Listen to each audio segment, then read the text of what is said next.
Okay, so for those of you who got up early, hoping to learn the secrets of AuthorRank, this great mystical topic that only a few can take advantage of, I have some bad news. There is no such thing as AuthorRank. AuthorRank does not exist, okay?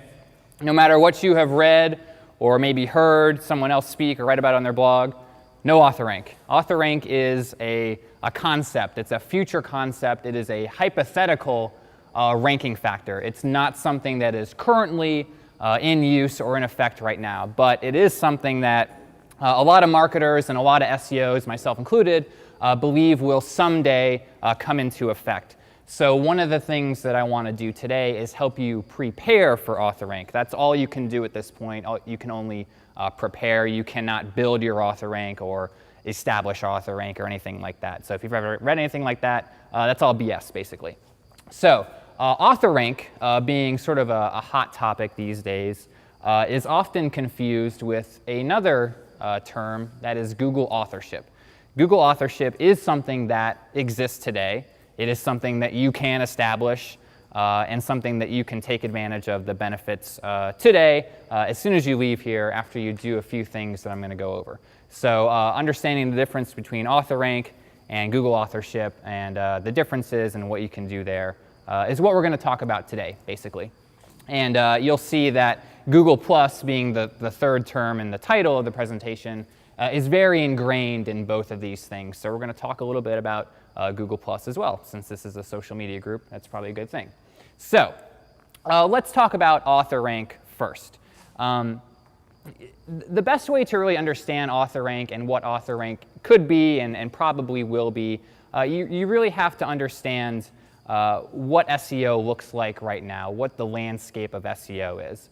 So if you're trying to rank a page or a blog post, this is probably something that everyone in this room has tried to do at least once. There are basically four things that you need to worry about, four basic categories of SEO. And this is a bit of a generalization, so if there are any SEOs in the room, I hope you'll forgive that. But any report that comes out from an SEO Moz or a Searchmetrics or any other major SEO company, these are the four things that they track. So you have links, social, on-page technical, and on-page content. If you want to rank a page or a blog post, you need to successfully complete these four things. So links. You need to build links to your website. You want authoritative websites with high page ranks pointing to your site using a keyword that you're trying to rank for, right? Companies spend hundreds of thousands of dollars on SEO companies to build links for them. So you need links. Social media. Probably I don't need to explain social media to this group. You all know how important social media is. You want people sharing your content on Twitter and talking about you on Facebook and liking you and sharing your stuff. So you need to do that to be successful in SEO. On-page technical is the third thing. Some people call this architecture, right? This is the back end of your website. You have an optimized site that has a clean architecture, nice URL structure. You've hired an SEO company to take care of all those technical things. All your metadata is in place, all that nerdy back end stuff. And then finally, on-page content, so the actual content of your website, the written words on the page. So things like keyword density and H1 tags and things like that. But maybe more importantly is how good your content is, right?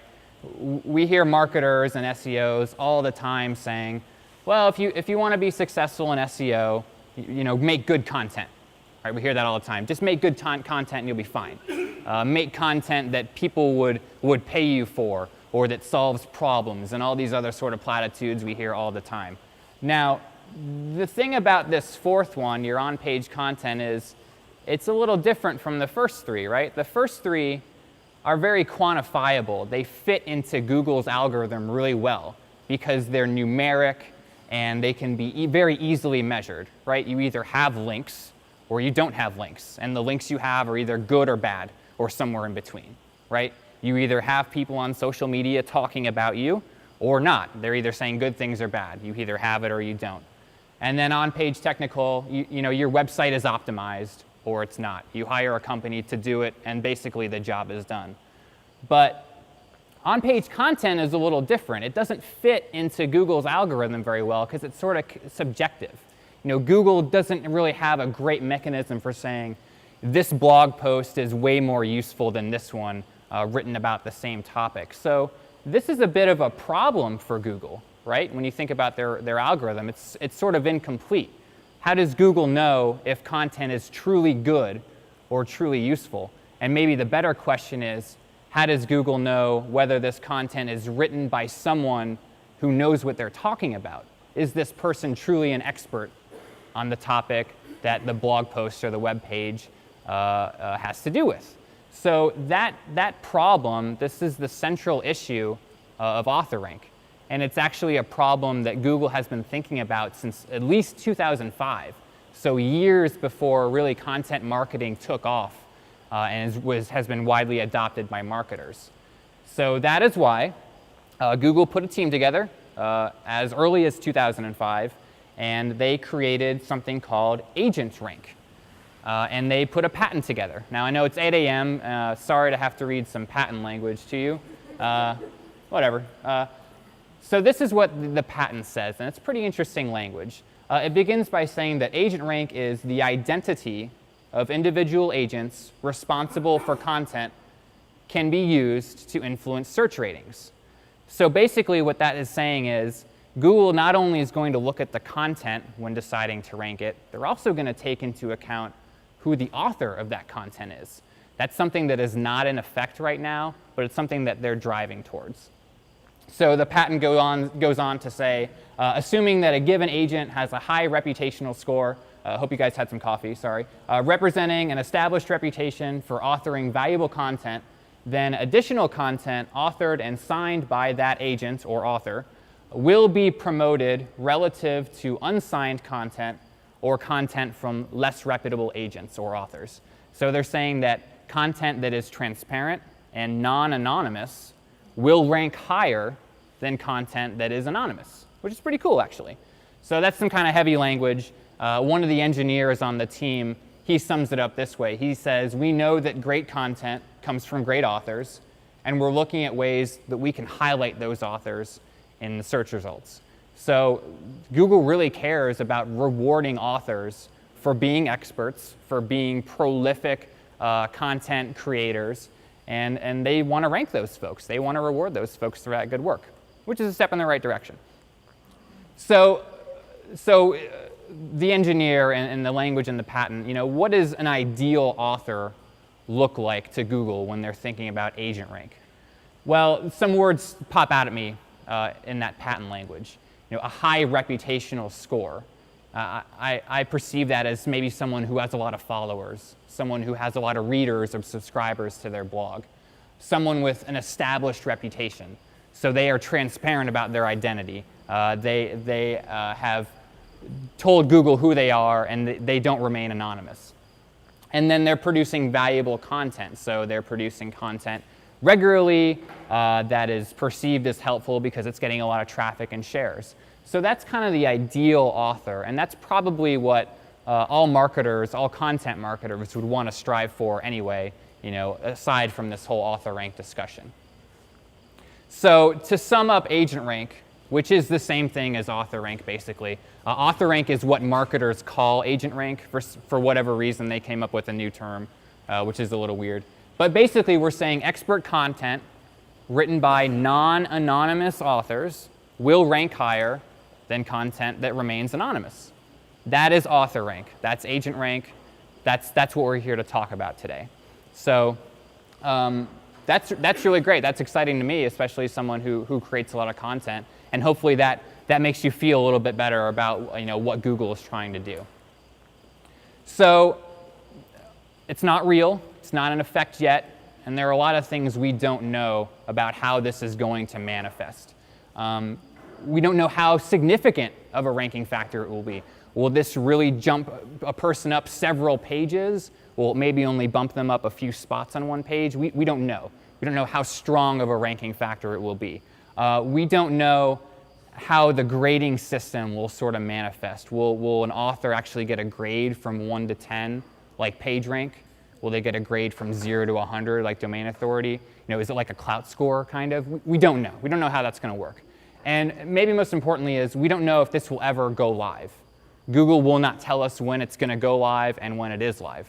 So, and it may never go live, by the way. I mean, they may say today or tomorrow, we're not going to do this. Sorry about you. I don't think they will, and I'm going to lay out the case for why I don't think they will, but we just don't know.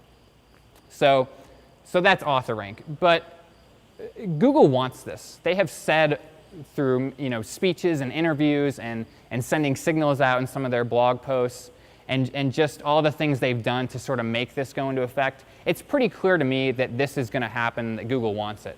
This is Eric Schmidt. He's the executive chairman at Google. He said something really interesting about this. He says that within search results, information tied to verified online profiles will rank higher than content without such verification. So he's saying this is going to happen, guys. And that's going to result in most users naturally clicking on the top verified results. So Eric, the chairman, he cares about those top results being the best results for someone. And the last thing he says, which is really the kicker in my mind, is the true cost of remaining anonymous might be irrelevance. That's pretty powerful, right? Think about all the searches you've ever done on Google. One of my favorite examples of what he's talking about is I work in fundraising software. And if you do a search for what's the best fundraising software, if you type that into Google, you don't get a blog post written by an expert on fundraising software who is making an impartial decision on what's the best and why. You get 8 different fundraising software companies all saying we're the best and this is why, which is okay for someone maybe who's doing research. You can read all those things. They're well written, but when you look at those pages, they're an About Us page or maybe they're a services page. It's not clear who wrote that. It's definitely someone at that company, but it's not who wrote that. So Schmitty here would rather that the first result is someone who is an expert, who is giving an impartial suggestion on what the best fundraising software is. So Google here is really trying to improve user experience for people who are using their search engine, which is good. So we talked a lot about being anonymous and being not anonymous and identity. Well, how do you identify yourself to Google as a content creator? There is a mechanism for that exists, and that's Google Authorship. Google Authorship exists today. It is something that everyone in this room, if you blog or if you write for your website, you can establish this as soon as you get back to your office today, and I would recommend that you do so because it's awesome. Basically, what you do is you tell Google that you write for a given blog, and you do that on your Google Plus page.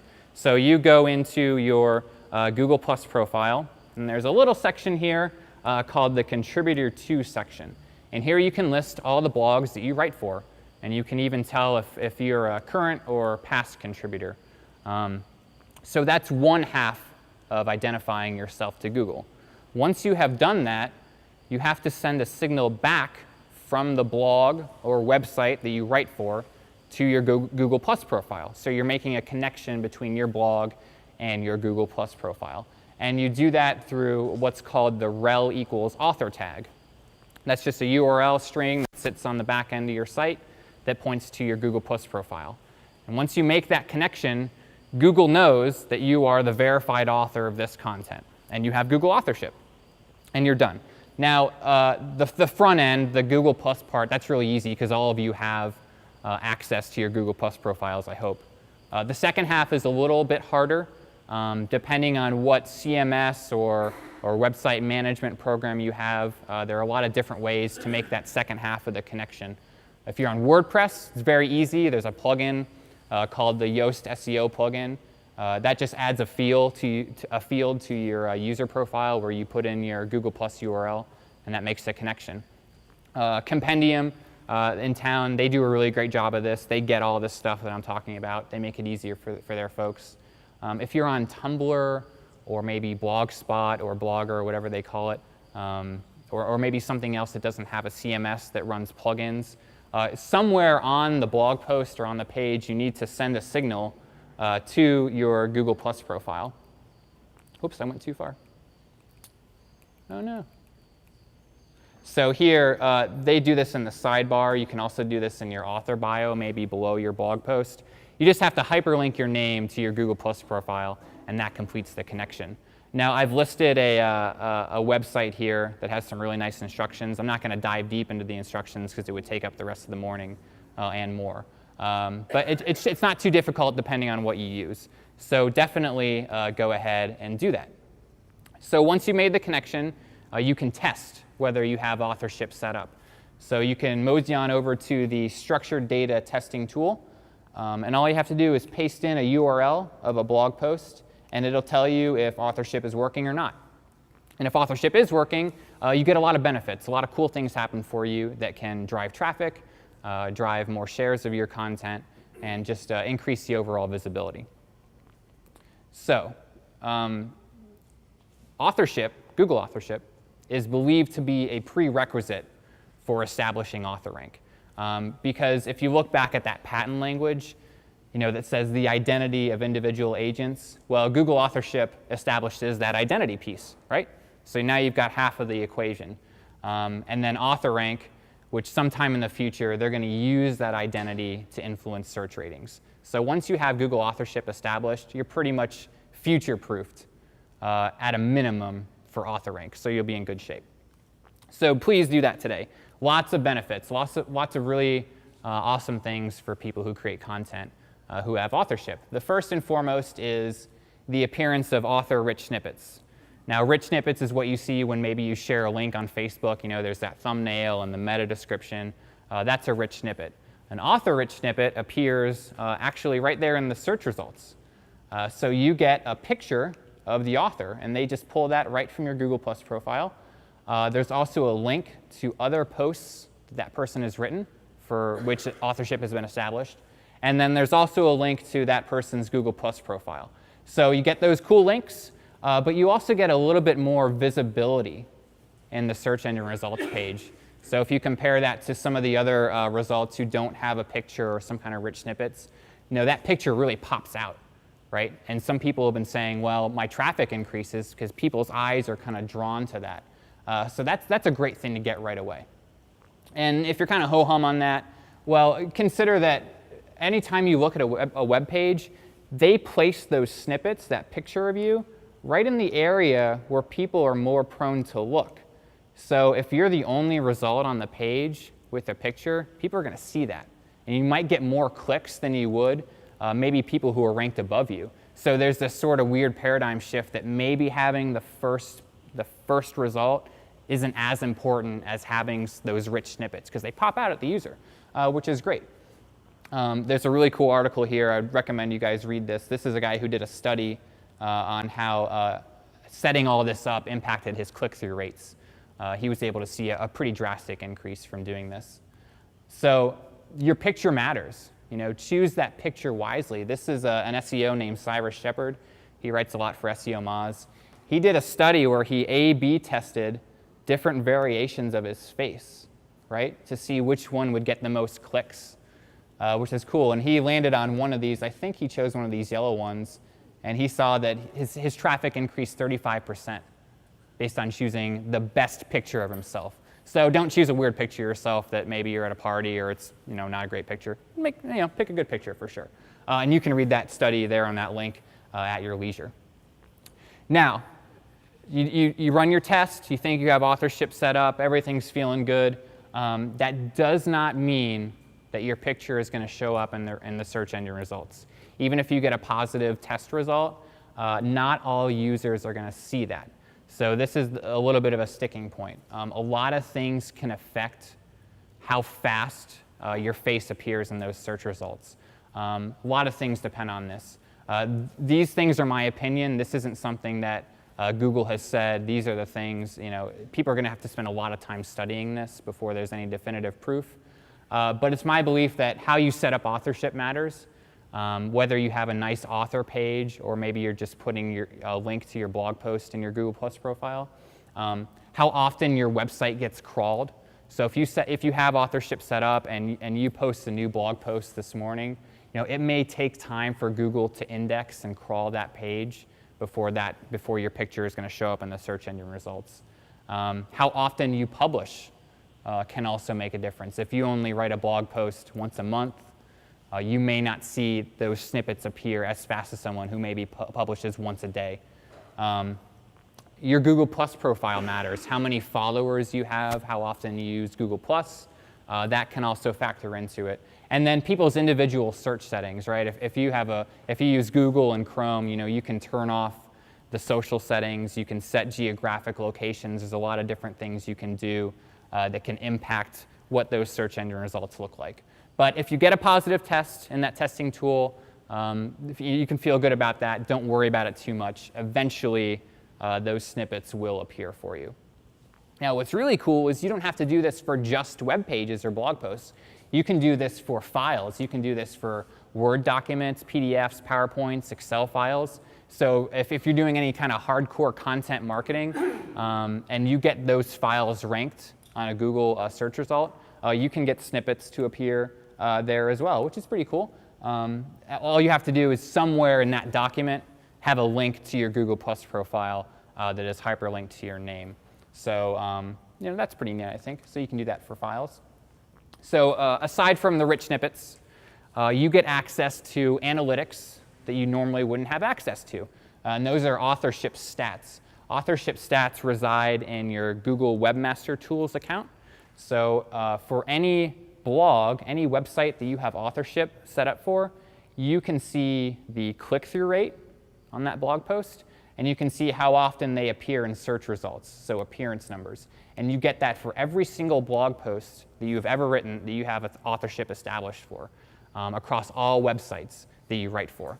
So people who say that their CTR increases after putting in authorship, they don't know what their CTR was before authorship, right? You don't get it until you establish it. So that's kind of BS too. I don't like to rely on a lot of those studies. But you can see trends, right? You can see if something is changing, if it's going up or down. You can certainly test your photo once you have it established and seeing if a photo makes it go up or down. And one of my favorite usages of this is, this tells me what blogs I should write for, right? I'm not going to write for a blog that isn't getting a lot of impressions or clicks. Consistently, my 12 Stars Media posts, where's Rocky? Yeah, they're always in the top results. So I'm going to keep writing there. I probably won't write for a blog that maybe is at the bottom of impressions and clicks. So really awesome analytics that you get there. Now, there are some people who should not set up authorship, right? Specifically e-commerce, authorship is bad. Because when you're an e-commerce company, you're probably selling a product. And if you get that product ranked on Google, you get a different kind of rich snippet. You get maybe a photo of the product or maybe a video of the product. Sometimes you get these review stars. You don't want to replace those things with a picture of whatever dork wrote the product description. You want people to see the product, right? And you can read this study later, but this is an e-commerce company whose traffic dropped 90% after setting up authorship because they replaced all their beautiful product-rich snippets with some guy who wrote the description of the tennis racket, right? So don't do that. Only do that if you're a blogger, which most of you in the room are, if you're sharing opinions about marketing. This is ideal. If you're in e-commerce, or maybe if you're a restaurant or something that sells a product, you want people to see the product, not some guy's face. So just a little word of warning there. Now, authorship was established last March, March of 2012. So it's been around a little while. AuthorRank has been a hot topic since last September, so it's about a year old. Authorship adoption has really taken off in the past few months because people are talking about this. This is a study from Conductor. They did this last May, a few months ago, and they say that 87% of the top 500 tech writers use Google+, and 74% of them have authorship. Now, I would suspect that that number is going to be 100% by the end of the year. So we're kind of in the later stage of adoption here. Last year was sort of the early stage of adoption. So if you don't do this today or this week, you might be left a little bit behind. So please do this. A lot of benefits. Oh, am I done? Is that over? Brands. You just have to turn over. Okay, I got some time. Brands can take advantage of this too. Some people like to say brand rank. I don't really like that. But you can establish publishership. So you have authorship for a person. You have publishership for a company. So I write for Bloomerang. All of my posts on Bloomerang, Bloomerang is listed as the publisher. I'm the author, Bloomerang is the publisher. So you do this very similar to how you set up authorship. You go to your actual brand company page. You verify the URL to the website or to the blog. And then from the website, you send a signal back in the form of a tag called rel equals publisher, which is very similar to rel equals author. And there's some instructions at the end of these slides on how to do that. So this really eliminates the need to publish a blog post as a company, right? I see that on blogs a lot. You know, this blog post was written by Bloomerang. Well, did the logo sit down at a computer and write it? Like, you don't need to do that anymore. You can set the brand as the publisher and then list the actual author as the author. And you can get nice little rich snippets for doing so. So for your pages, like your About Us page, you can get your company logo or whatever you want to show up there in the search results rather than someone's face, which is cool because you get, you know, again, added visibility for having that picture. So an ideal blog post, this is the back end, the coding of a blog post that I wrote. You can see that I have rel equals author to my personal profile, and I have rel equals publisher to the Bloomerang page. So that's an ideal setup, right? That's what you want to strive for. And there is some instructions in the slides on how to do that. Not too terrible.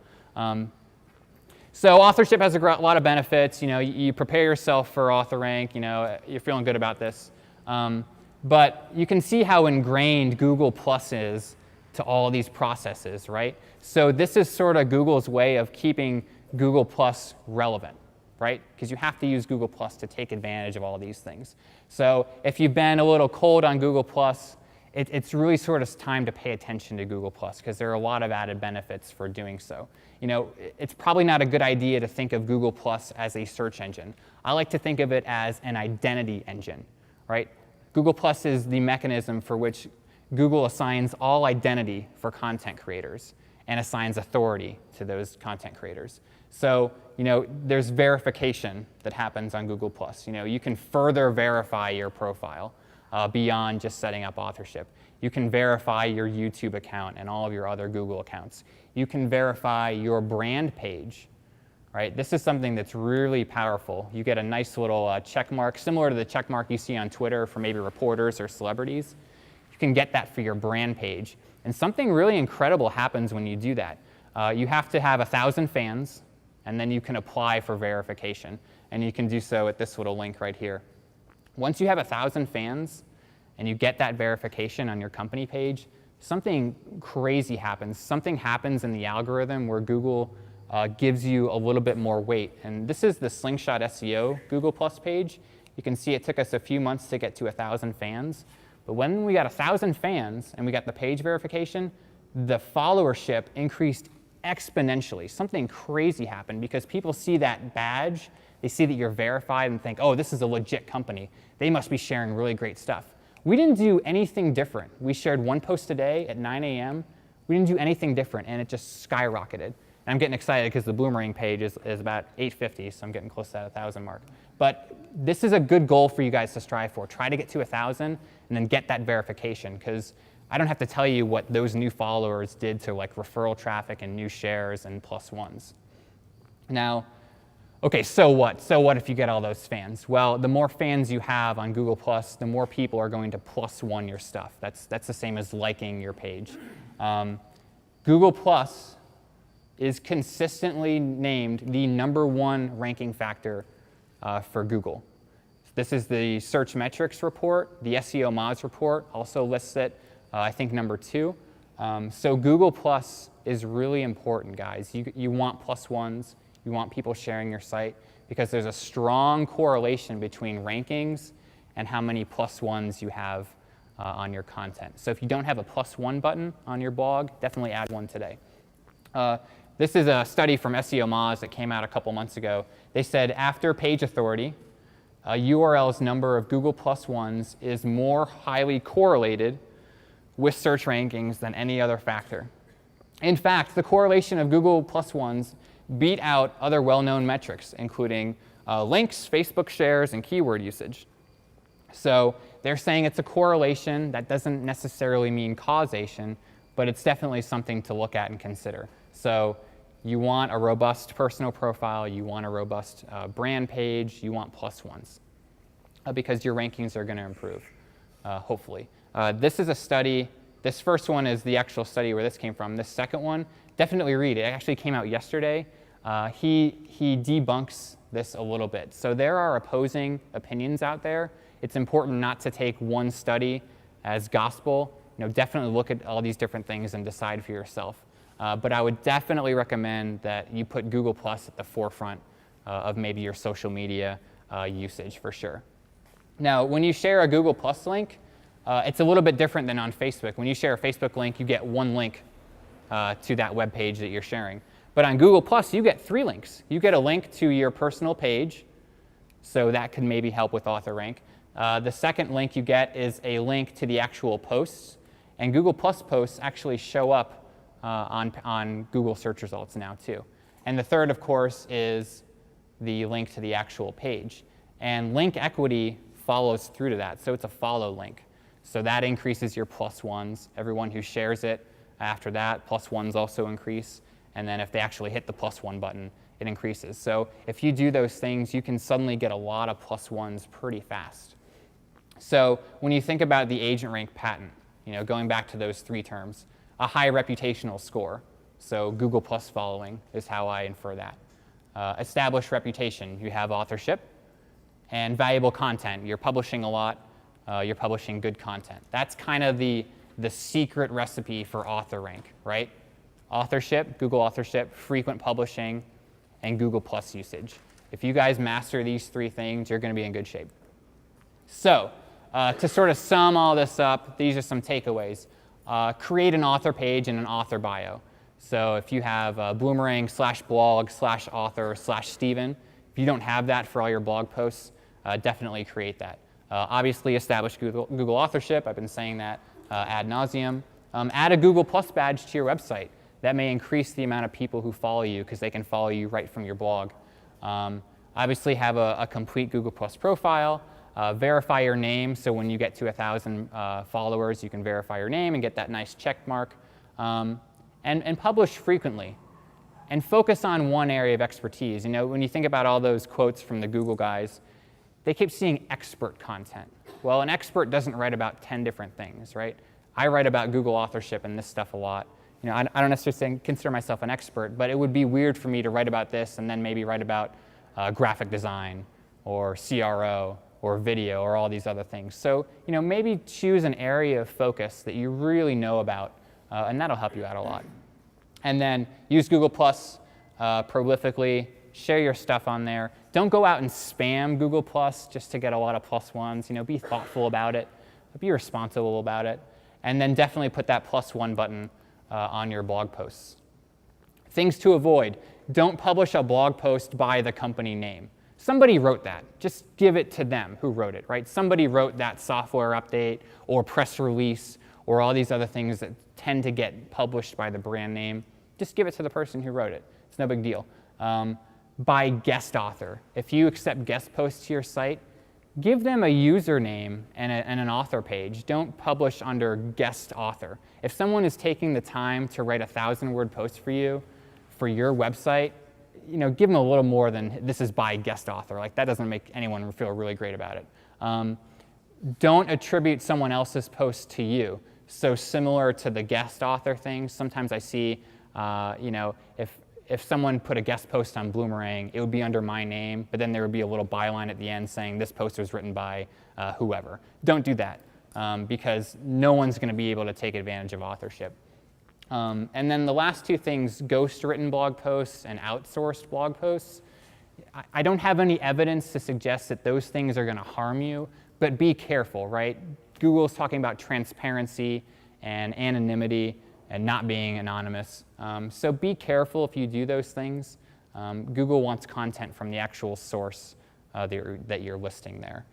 So watch out for those things.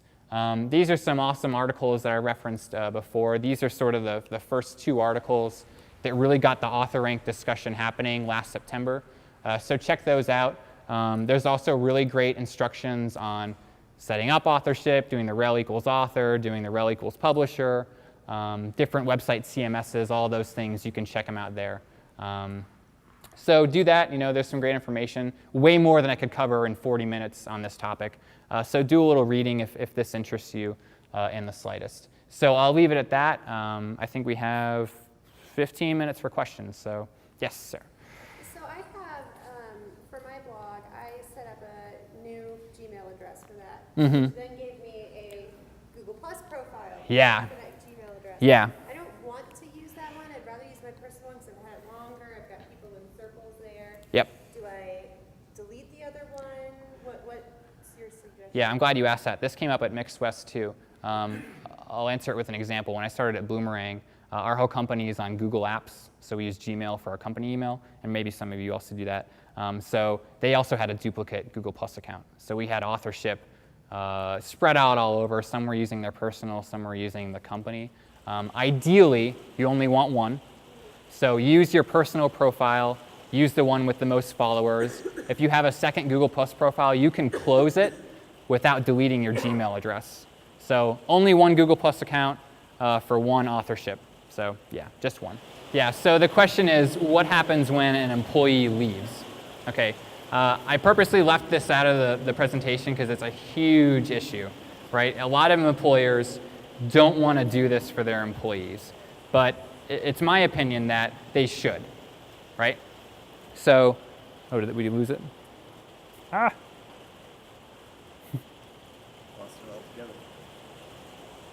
Well, I'll shout. So, I'll give you an example. I used to work at Slingshot SEO.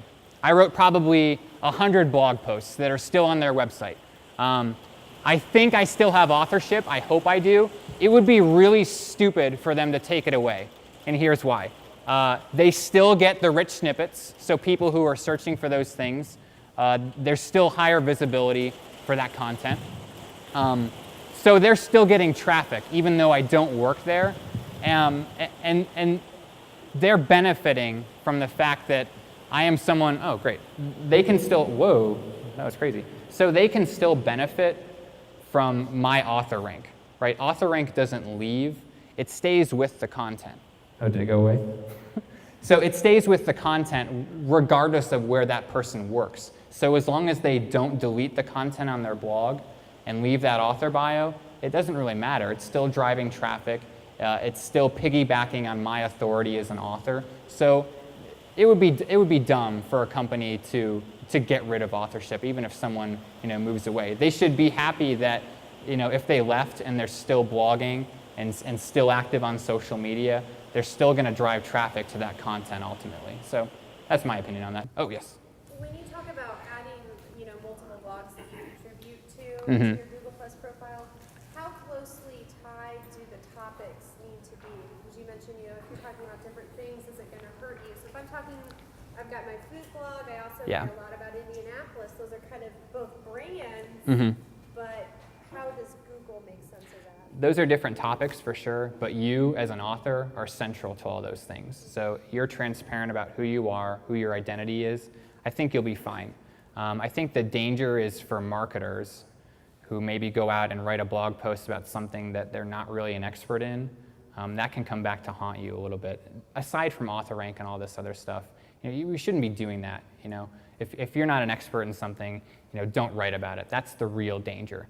If you're writing about a lot of different topics that truly interest you and that you're definitely an expert on or have some reason to write about, I think you'll be fine. I don't know how author rank and rankings will factor into all that stuff. No one knows. Only the people at Google know. But I think you'll be fine, honestly. Yeah, Allison. So you said that ghost bloggers might be harmed by this. Yeah. How would Google know if you have authorship set up in a client's name? So they're not going to know, right? Technology exists out there that can match an author to their content.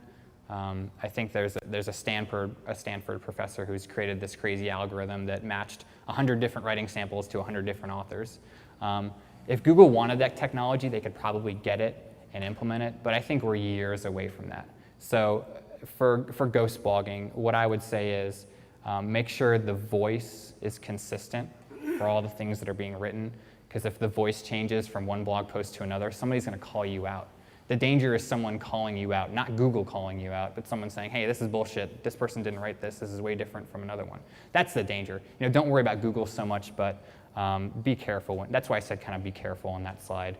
I have no idea how Google is going to deal with that issue. We're probably years away from it, honestly. Yeah, Kayla. Oh, sorry, Randy. She had a hand first. So this sort of piggybacks on the ghost blogging thing, but a little bit just about authenticity in general. Mm-hmm. I'm managing just the entire online community for my brand, and I'm managing the blog. It's an IT company. Mm-hmm. My passion is not IT. My passion is marketing and games. So it doesn't really make sense, I don't think, to put my name on all of those posts that I'm writing. Would it make sense instead to put maybe people on my team, like ghostwrite for people on my team and establish AuthorRank for them? My sense is don't do that. That makes me feel a little queasy. I don't know why exactly, and there's no evidence to suggest that that's going to harm you, but you wrote that stuff. I mean, you wrote it. You are the author, and you work there. You have some expertise. So I would keep it under your name for sure, and I would encourage the other people in your company to also write. Yeah, I know that's really hard. I know that's really hard. And you can make connections between your personal interests and IT, I mean, and you've done that, right? What does, some video game have to do with IT? You can write those blog posts for days, and that's good content. So I would challenge everyone to find those connections in their personal lives if they're struggling to write about a topic that maybe is not their area of expertise. But I would definitely keep it under your name, honestly. So she's wondering if changing career trajectories later on is going to harm you. I don't think so. I mean, I can't predict the future, but they're still writing samples, You can still point to them and say, hey, I'm a good writer. I was writing about a different topic, but you should hire me because I can write about this topic or whatever. So I wouldn't worry too much, honestly. I think that he was saying that he wrote some blogs about something that he did a lot of research on and became an expert. And should he put his name on it? And I would say yes again. Same as Kayla, you wrote it. You did the research, you did the work. You are the author. No one else is the author, right? I say try to be an expert. Don't be too scared by that. I mean, if you put the work in, if the writing makes sense and is good, you should take credit for it. Google wants authors connected to their content. They don't want different authors connected to someone else's content. So anything you write, you should claim authorship for, and feel good about it too. So changing authorship. So he was wondering if you have authorship established on one piece of content and then later attributing it to another. Some weird things can happen technically. There's been people who have the wrong picture show up on the SERPs, right? So it says one author's name, but somebody else's author's picture on there. So don't worry too much about Google. You worry about the user. How is that going to look to the user? Someone who has maybe read that piece of content before under one author, and now suddenly it's under another one, they're going to think that's a little weird, right? So don't worry as much about what's going to happen on Google, but think of the user and the reader. So I would say don't change authorship ever. It's okay if that person is no longer with the company. You can still list them as the author. 99% of the readers aren't going to know that person doesn't work at the company anymore, unless they do a lot of crazy research, which would be creepy and weird. So I think you'll be fine. Definitely, I would not change authorship under any circumstances, honestly. So wise to go back and add authorship? Definitely. You can go and add authorship for a blog post that is 10 years old. You can go do that right now. If there is something that was that doesn't have authorship, Google authorship established, but was listed under a company name, go back and change it to the actual author. You'll be fine. You're not going to be penalized or anything.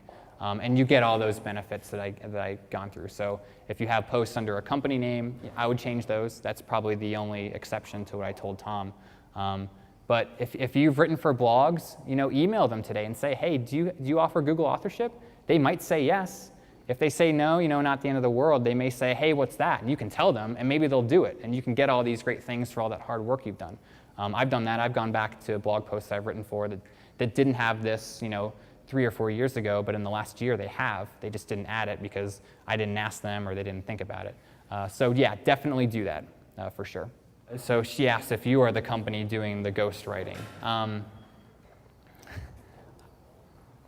You can certainly set up authorship for the person you're ghostwriting for. I would just be careful. I mean, like, we put the name of the Yeah. author on there. Yeah. But, I mean, is that, I think so, yeah. I think you can do that in that case. You can set up authorship for sure. The ghostwriting piece is more for the reader. Make sure if someone is getting multiple posts ghostwritten for them, that they all have kind of the same voice and the same style if you're going to set up authorship. Okay, thanks guys.